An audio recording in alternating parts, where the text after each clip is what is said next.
And to kill someone specifically or kill a group of people, that is considered a threat by law enforcement. Yeah. It's certainly investigated, and I think police would have found all of his racist rants online and seen his photos and gone, okay, we need to do something about this. But the issue, too, of not reporting it here, I think in society, when we have all these politically correct notions and the microaggressions, and we get all up in arms about racism, that isn't actually racism. What we saw earlier this week, that is racism. And it really puts a lot of perspective on other allegations of racism in this country. And I think that people have become numb to real racist statements because we've cried wolf on a lot of other issues when it comes to saying certain things are in fact racist. Pete, we've seen, though, in the past, we've actually seen red flags fly. I mean, we saw it with the Colorado shooter. We saw it with the Tsarnaev brothers. I mean, we're seeing lots of red flags. So it's easy in hindsight to say, well, should have, could have, would have. But I mean, in this instance, it seems like the flags were flying pretty bright.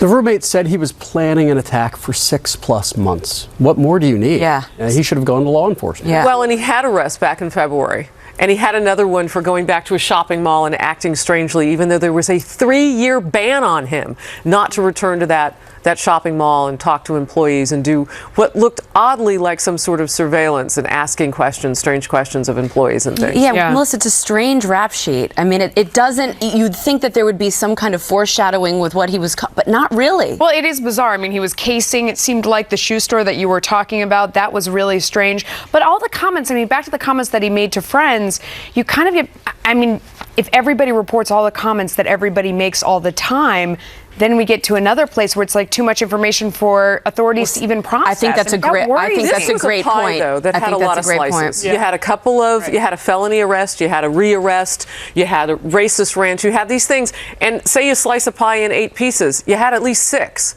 So then, whose job is it to go forward? Is it the roommate?